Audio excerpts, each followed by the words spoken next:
सह वीर्यं करवावहै तेजस्विनावधीतमस्तु मा विद्विषावहै। ॐ शान्ति शान्ति शान्तिः।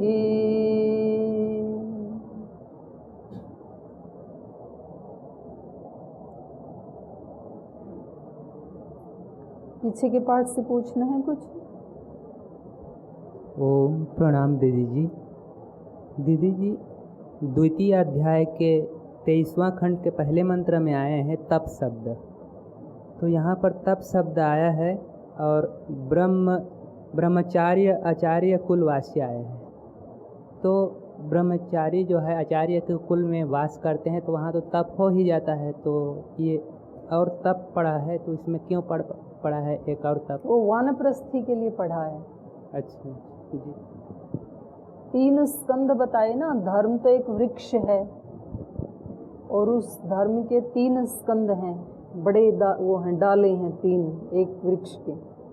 पहला क्या है? पहला स्कंद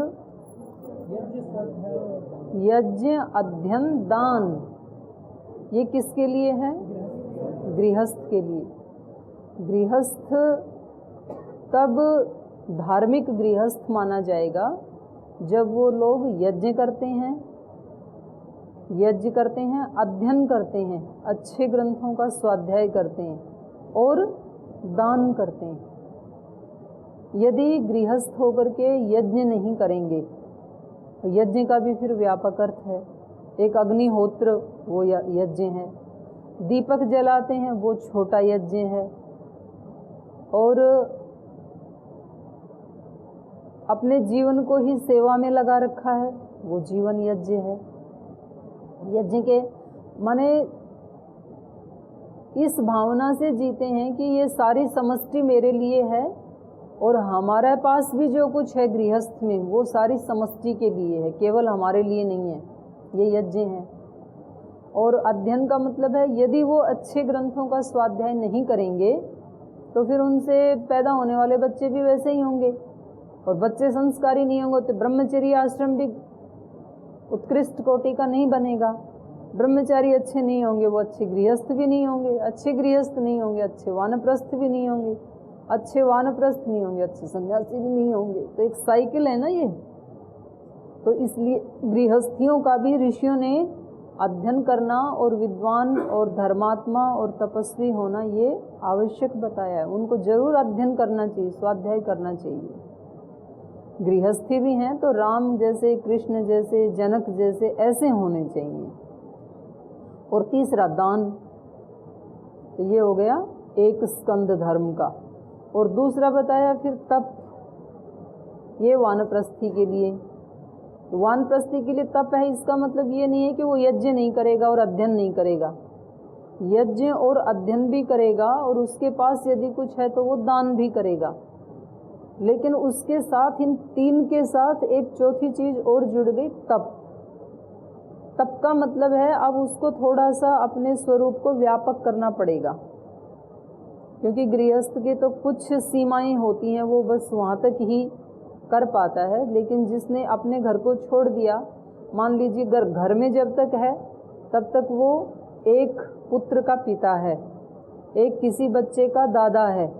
लेकिन जैसे वो वानप्रस्थ में पहले ऐसी व्यवस्था होती थी, गांव के बाहर कुटियाँ बनी होती थी वानप्रस्थियों की, और जैसे ही वो 60 वर्ष के हुए वो घर में नहीं रहते थे, फिर उन कुटियाओं में चले जाते थे गांव के बाहर, और वहाँ पर ही बच्चे पढ़ते थे, 8 वर्ष के बच्चे। इसलिए हमारे यहाँ शिक्षा व्यवस्था में आधा खर्चा तो ऐसे बच जाता था। जो वानप्रस्थी होते थे उनमें फिर जो बहुत ज़्यादा विद्वान हैं वो फिर एक गुरुकुल टाइप बना लेते थे, वो शिक्षा देते थे बच्चों को। तो ऐसा नियम था, 60 वर्ष का व्यक्ति और 8 वर्ष का व्यक्ति घर में नहीं रहेगा, घर से बाहर। और उनके पास ऐसी भी व्यवस्था थी कि महीने में एक बार अमावस्या को श्रद्धा पूर्वक जो गृहस्थ थे, उनके पुत्र पौत्र थे, वो कुछ उनको वस्त्र और खाने पीने के लिए आटा, चावल, दाल, सब्जियां, फल, वो सब दे के आते थे उनको। इसी को श्राद्ध कहते थे। अमावस्या पितरों के लिए प्रसिद्ध है ना, आज भी अमावस्या को पितरों की पूजा की जाती है। तो पितर कौन है? जो बड़े हैं वही पितर हैं। अभी उसका उल्टा हो गया। और उल्टा इसलिए भी हो गया क्योंकि पितर मरण पर्यंत घर से बाहर निकलते ही नहीं है, तो पूजा कहाँ करें। तो इसलिए उनके मरने के बाद फिर वो अमावस्या को पितर पूजा मनाते हैं। तो पितरों को भी बाहर निकलना चाहिए 60 वर्ष के बाद। और जो गृहस्थी हैं, बच्चे हैं, उनको भी मरे हुओं का श्राद्ध नहीं, जिंदा जो अपने बुजुर्ग हैं, बड़े हैं, सन्यासी हैं, योगी हैं, उनको श्रद्धा पूर्वक जो भेंट दी जाती है उसको श्राद्ध कहते हैं। तो ये उसको तप करना होता था। तप का मतलब है उसको जीवन में ऊंचे उठना। पूरे समाज को, पूरे गांव को वो उसी दृष्टि से देखेगा जो अपने एक घर को देख रहा था। जैसे अपने घर में कुछ भी ऊंचा नीचा होने पर व्यक्ति सहन कर लेता है और क्षमा कर देता है और फिर भी उसके लिए उपकार ही करता है उस घर के लिए, ऐसे ही व्यक्ति पूरे गांव के लिए और उस पूरे समाज के लिए कहीं कभी उसका कोई मान सम्मान ऊंचा नीचा कुछ हो जाए, व्यवहार में कोई त्रुटि हो जाए किसी से, तो उसको माफ करके वो एक रिदम बना के रखता था अपने जीवन में। यही तप है, तपोद्वंद्व सहनम। तो ये धर्म का दूसरा स्कंद है। तो ये भी डगमगा गया अभी, तो मतलब अभी ठूठ ठूठ रह गया धर्म का। जब तने ही डगमगा गए तो उनके साथ जुड़े हुए पत्ते, डालियां, वो सब कहाँ रहेंगे? आधार ही नहीं है ना। और तीसरा धर्म का स्कंद क्या था? ब्रह्मचर्य। और ब्रह्मचारी भी कैसा होना चाहिए? कोई घर में रह के शादी ना करे, उसके लिए नहीं कहा यहाँ पे। ब्रह्मचर्य आश्रम तब धार्मिक होगा जब वो किसी श्रोत्रिय ब्रह्मनिष्ठ आचार्य के पास जाकर के आचार्य कुल में रह करके निवास करेगा। क्योंकि एक श्रोत्रिय ब्रह्मनिष्ठ और धर्म का पालन करने वाला ब्रह्मनिष्ठ आचार्य ही, ब्रह्मचारी आचार्य ही ब्रह्मचारी का निर्माण कर सकता है। क्योंकि ब्रह्मचारी इस सृष्टि की सर्वश्रेष्ठ कृति है। जो अच्छे ब्रह्मचारी हैं वो ही अच्छे सन्यासी बन पाते हैं।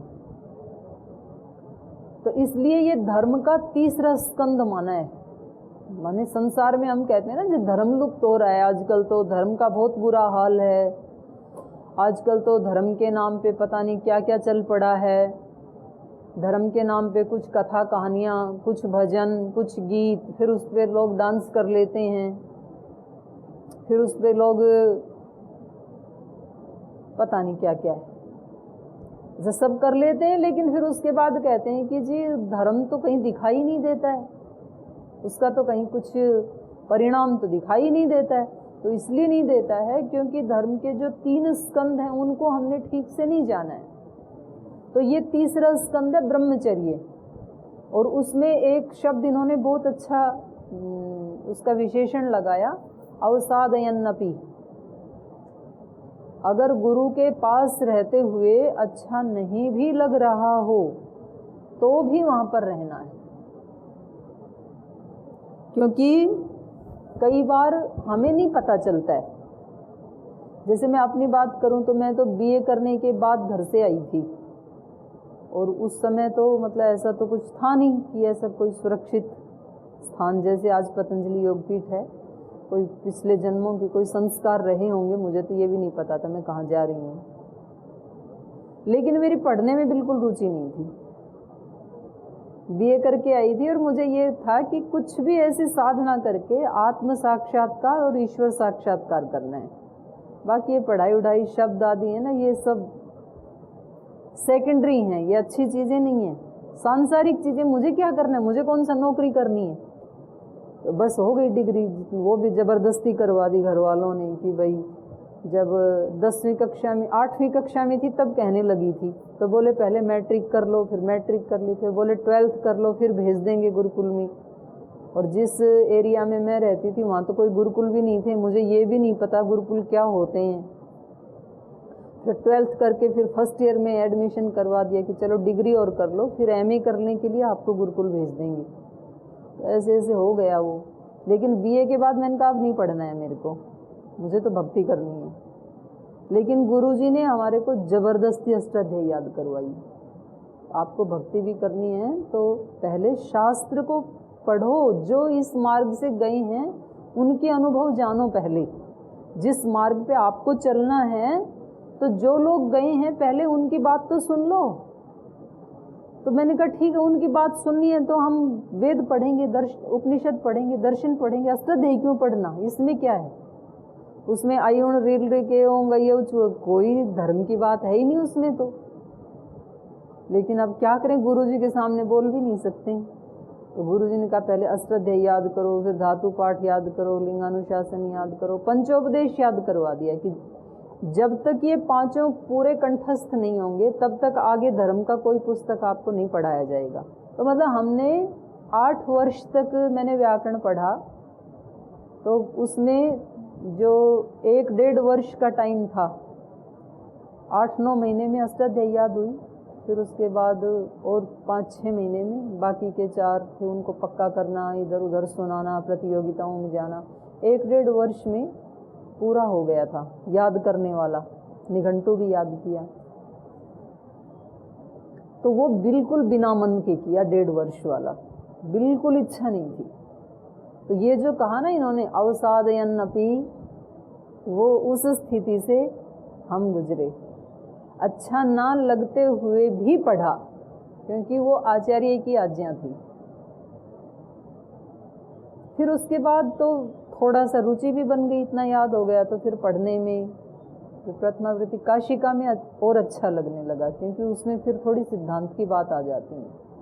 महाभाष्य तो फिर बहुत इंटरेस्टिंग है, उसमें तो समाधि जैसे लगती है, बहुत अच्छा लगता है महाभाष्य पढ़ना। तो ज़्यादा तो जोर पड़ता है मतलब प्रथमावृत्ति तक और इनको याद करने तक, बस उसके बाद नहीं पड़ता है, फिर अच्छा लगता है। और फिर व्याकरण पढ़ लिया, उसके बाद फिर जब ये दर्शन उपनिषद आदि पढ़े तब मुझे पता लगा कि अगर हम व्याकरण नहीं पढ़ते तो ये हमें ठीक से समझ में नहीं आने वाला था।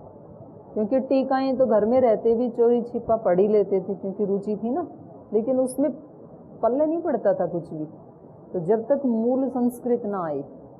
तो इसलिए यहाँ इन्होंने बताया, शायद हमारे जैसे जो अज्ञानी लोग हैं उनकी प्रकृति को जानते हुए ऋषियों ने ऐसे बोला होगा कि अवसादयन अपि, अच्छा ना लगे तो भी आचार्य कुल में निवास करते हुए अध्ययन करना चाहिए। तृतीयो अत्यंतम आत्मानम आचार्य कुले अवसादयन, ब्रह्मचारी आचार्य कुलवासी। अत्यंत अपने आप को दुखी, अगर दुख लग रहा है उसको तो भी अपने आप को अत्यंत तप करते हुए, संभालते हुए उसको ब्रह्मचर्य की दीक्षा लेकर के आचार्य कुल में रहना चाहिए। ये धर्म का तीसरा स्कंद है। तो जब तक देश में ये व्यवस्था चलती रही, आचार्य कुल, कल भी आपने सुना पूज्य स्वामी गोविंद देव गिरी जी बता रहे थे कि जिले जिले में नहीं, गांव गांव में आचार्य कुल थे। और ये गांव गांव में आचार्य कुल चलाने वाले ये ही वानप्रस्थी थे। जो हमारी चतुर्वर्ण आश्रम व्यवस्था है ना, वो उसमें बहुत बड़ा एक साइंटिफिक व्यवस्था है वो। तो गांव गांव में इस माध्यम से थे गुरुकुल, कि वो लोग बाहर आ गए, फिर उनमें जो ज़्यादा विद्वान थे गुरुकुल बना दिया, वो बच्चों को पढ़ा रहे हैं। तो अब वो घर से ज़्यादा दूर भी नहीं है और उन्हीं लोगों के बीच में है, इसलिए ज़्यादा उनको कष्ट भी नहीं होगा। तो ऐसे जब तक गुरुकुल थे, ऐसे जब तक आचार्य थे, विद्वान थे, उनके पवित्र चरित्र थे, तो तब तक इस देश में फिर धरती के ऊपर ही स्वर्ग था। भारत का सारी दुनिया में जो सुयश था वो केवल समृद्धि के कारण नहीं था, और समृद्धि भी इसीलिए थी, समृद्धि उन्हीं के पास आती है जो उच्च चरित्र वाली आत्माएं होती हैं। बाकी के पास तो आ भी गई गलती से यदि, तो वो थोड़े दिन के बाद चली जाती है। फिर जिनका चरित्र भोग प्रधान है उनके पास ज़्यादा लक्ष्मी नहीं रहती है। फिर लक्ष्मी के दो वाहन है ना, एक कमल है, एक उल्लू है। उल्लू पे बैठ के आती है तो जिसके पास आती है उसको उल्लू ही बना देती है फिर, और कमल पे आती है तो वो निर्लिप्तता का प्रतीक है कमल। तो वो व्यक्ति लक्ष्मी से लिप्त नहीं होता है, उसका सदुपयोग करता है, फिर सेवा में लगाता है उसको, ऐश्वर्य को। तो यहाँ तब तक किसी चीज की कमी नहीं थी। तो केवल समृद्धि के कारण भारत का सुयश नहीं था, भारत का सुयश था यहाँ के ऋषियों के कारण, यहाँ के ब्रह्मचारियों के कारण, और यहाँ के ऊंचे चरित्र वाले गृहस्थियों के कारण। क्योंकि यही तीन धर्म के स्कंद हैं, अच्छे गृहस्थ, अच्छे वानप्रस्थ, अच्छे ब्रह्मचारी। चौथा तो फिर अपने आप ही अच्छा होगा, इसलिए यहाँ सन्यास की चर्चा नहीं की। और की वो भी क्या बताया कि ये तीन तो धर्म के टहने हैं, डाले हैं, स्कंद हैं, ये पुण्य कमा सकते हैं, तीन ये धार्मिक बन सकते हैं। चौथा है वो तो उससे भी ऊपर उठ गया, ब्रह्म संस्थ। जो इन तीनों को पार करके सन्यासी बनेगा वो तो सीधा ब्रह्म में स्थित हो जाएगा फिर। तो उसके लिए शब्द प्रयोग किया यहाँ पर ब्रह्म संस्थ। सर्वे एते पुण्यलोका भवन्ति ब्रह्म संस्थो अमृतत्वम एति। ये तीनों तो पुण्यलोक हैं, माने इनमें पुण्यों को बढ़ाया जाता है। और चौथा जो है वो ब्रह्म संस्थ, संन्यास आश्रम है वो ऐसा है जिसमें व्यक्ति ब्रह्म स्थित हो जाता है और अमृतत्वम एति, अमृतत्व को प्राप्त कर लेता है। और ये व्यवस्था हर व्यक्ति के लिए थी, हमारे देश में हर आत्मा के लिए थी। जैसे अभी यूँ कह देते हैं ना कि भाई हम कोई सन्यासी थोड़ी हैं जो हम ऐसा आचरण करें, हम तो घर गृहस्थी हैं। तो ये सन्यासी या साधु ये कोई अलग कोई प्लेनेट के प्राणी है, ऐसे थोड़े ही है। हर व्यक्ति साधु हो सकता है, हर वेश में साधु हो सकता है। साधु का मतलब साधुता, और वो उसको होना ही चाहिए। तो ऐसे कह करके अपने आप को उससे हम हटा नहीं सकते हैं। तो ये इसलिए यहाँ पर तप अलग कहा और आचार्य कुल वाला अलग कहा, क्योंकि ये तीन आश्रम हैं, ये ही मुख्य रूप से धर्म के स्कंद हैं, इन्हीं के ऊपर धर्म टिका हुआ है। अगर ये स्कंद नहीं है, जैसे इसमें भी ये होल में ये स्कंद ही हैं जो इसको रोके हुए, बीम दिए हैं ना। अब ये मॉडर्न डिजाइन हो गया, ऊपर दे दिए, पहले तो नीचे लगाते थे स्तंभ। स्तंभ स्कंभ है, स्कंभम स्तंभम नीति। तो स्कंभ मतलब थामने वाला।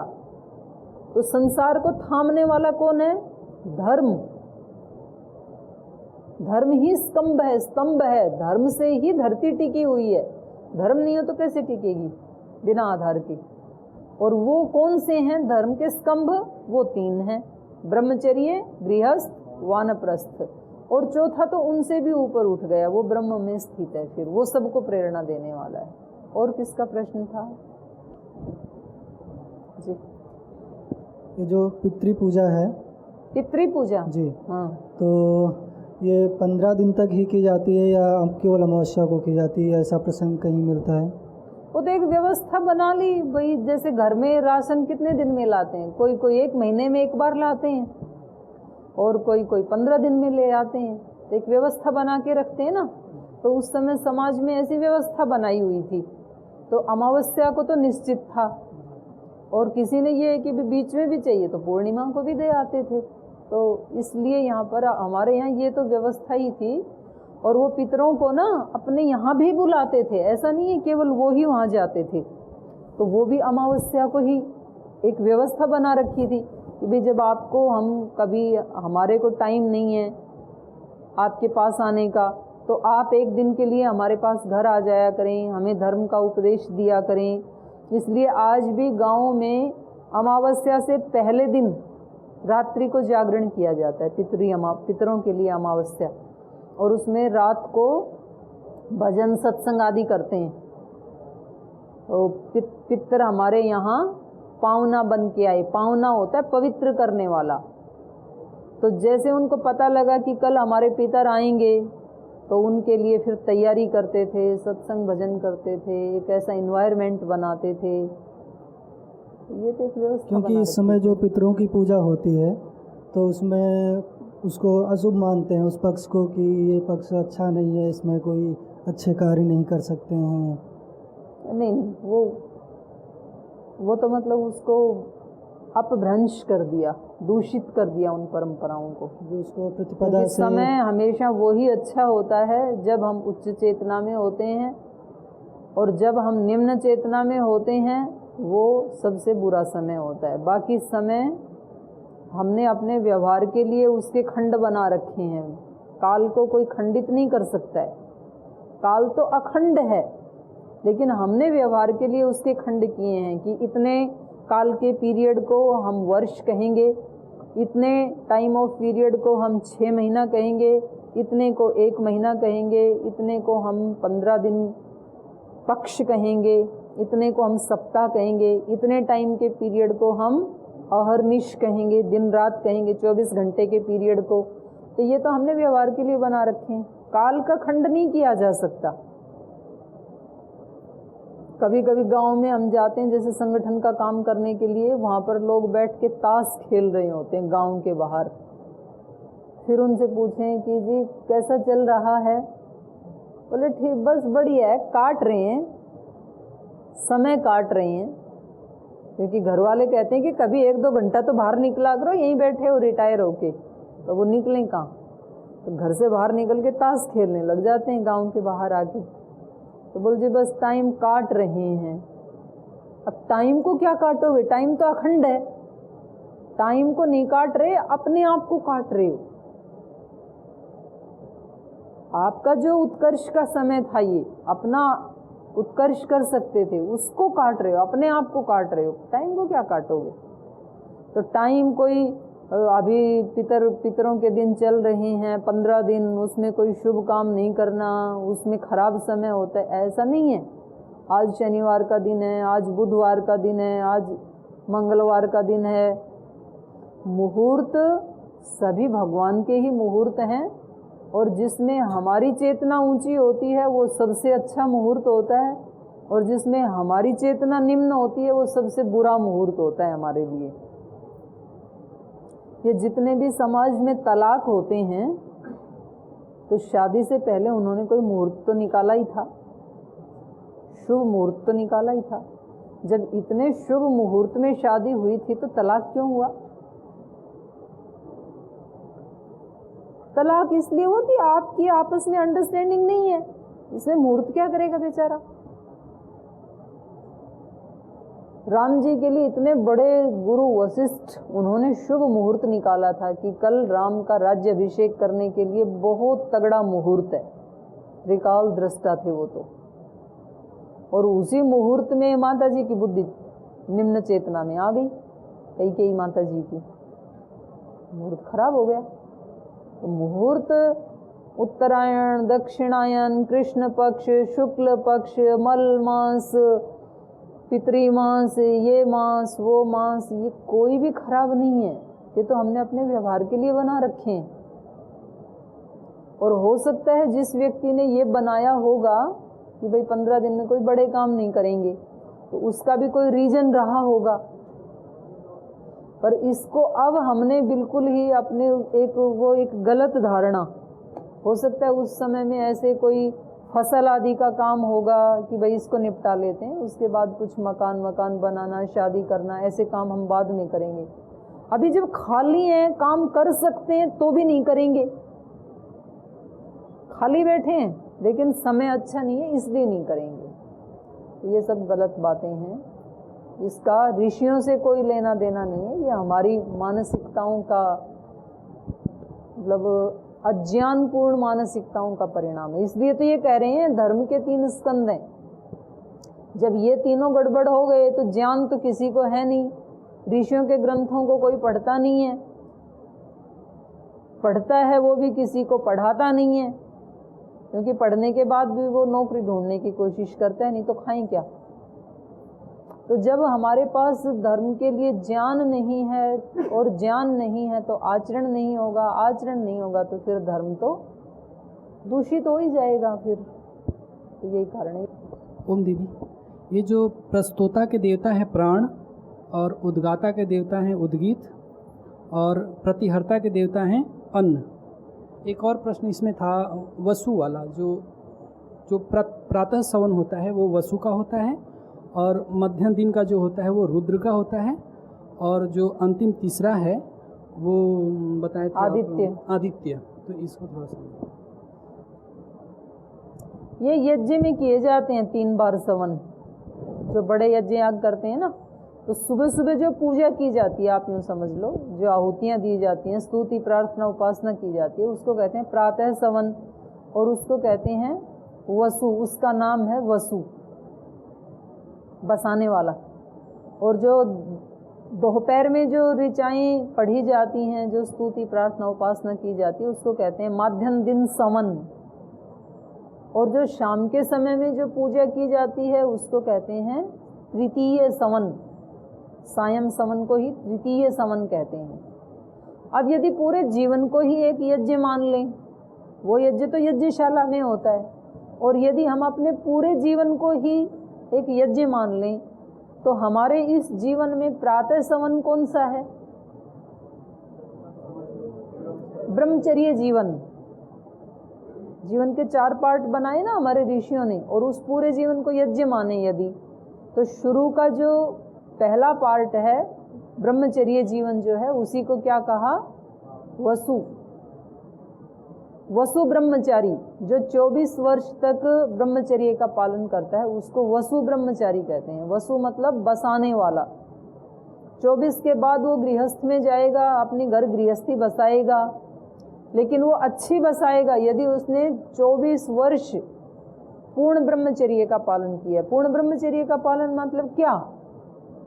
हर पल जो ब्रह्म भाव में रहा है, उसकी सभी इंद्रियां ब्रह्म तेज से युक्त होकर के रही हैं। उसके विचार, उसकी दृष्टि, उसकी वाणी, उसके श्रोत्र, उसके हाथ पैर, सारी इंद्रियां 11 की 11 इंद्रियां मन सहित ब्रह्म में प्रतिष्ठित रही हैं यदि 24 वर्ष, तो फिर वो बहुत अच्छा वसु ब्रह्मचारी बनेगा। और उसको गुरु आज्ञा से फिर वो गृहस्थ में जाता था। और फिर पूरे जीवन को यज्ञ माने तो द्वितीय सवन है माध्यम दिन सवन। और उस माध्यम दिन सवन को ही हम जीवन से जोड़ें तो जो 24 के बाद फिर 36 वर्ष तक ब्रह्मचर्य का पालन करता है, और 12 साल जोड़ दिए उसने, तो उसको कहा फिर रुद्र ब्रह्मचारी। रुद्र मतलब रुलाने वाला। और 12 साल इस स्थिति में रहा जो व्यक्ति, तो कितनी एनर्जी आ जाएगी उसके पास। तो वो इंद्रियों को रुलाने वाला होता है, भोगों को रुलाने वाला होता है, अपने लिए भी औरों के लिए भी। उसको रुद्र ब्रह्मचारी कहते हैं। और फिर 36 से आगे फिर 12 वर्ष के लिए संकल्प कर लिया कि अभी मुझे और भी 12 साल ब्रह्मचर्य का पालन करना है, तो उसको फिर कहा आदित्य ब्रह्मचारी। ये तृतीय सवन हो गया जीवन का। और इस प्रकार से 48 वर्ष तक जो इस स्थिति में जिया है, तो नेचुरली वो व्यक्ति नीचे नहीं आएगा। फिर 48 वर्ष तक जिसने इतनी साधना की और सच्चाई से जो ब्रह्म भाव में प्रतिष्ठित रहा, तो अब वो उसका भोग मार्ग में जाने का कोई सवाल ही नहीं उठता है। तो वो तो फिर ब्रह्म स्थित होकर के चौथे आश्रम में चला जाएगा वो। तो ये इस प्रकार से जीवन को ही फिर 4 भागों में बांट करके इन्होंने प्रातः सवन, मध्यम दिन सवन, तृतीय सवन, ऐसे 3 भागों में बांट दिया। और चौथा फिर इन तीनों से ऊपर संन्यास धर्म। तो पहले के 25 वर्ष फिर वसु ब्रह्मचारी के लिए, फिर 25 से 50 तक रुद्र ब्रह्मचारी के लिए, फिर 50 से 75 तक आदित्य ब्रह्मचारी। उसको आदित्य कहा, तीसरे वाले को। आदित्य मतलब जो सूर्य की तरह से जीवन देने वाला हो जाता है, और सूर्य की तरह से वो तेज युक्त होता है। सूर्य की तरह वो भय और अंधकार का नाश करने वाला होता है। तो ये जितने भी हमारे महापुरुष हैं वो सारे आदित्य ब्रह्मचारी हैं। महर्षि दयानंद, महात्मा बुद्ध, भगवान महावीर, गुरु नानक देव, मतलब भले ही उन्होंने शादी भी की थी और उसके बाद वो साधना में लगे और उन्होंने उस तेज को प्राप्त किया, तो आदित्य ब्रह्मचारी कहे जाएंगे वो। जो हमारी वर्णाश्रम व्यवस्था है ना, उसमें गृहस्थ को भी गृहस्थ ब्रह्मचारी ऐसे कहा जाता है। मतलब वहां भी संयम की बहुत आवश्यकता है। गृहस्थ को कोई भोगों का लाइसेंस नहीं दिया जाता है कि तुम्हारे लिए कोई संयम नियम कुछ नहीं, ऐसा नहीं है। वहां रह के भी व्यक्ति को पवित्रता पूर्वक ही जीने का आदेश है ऋषियों के अनुसार।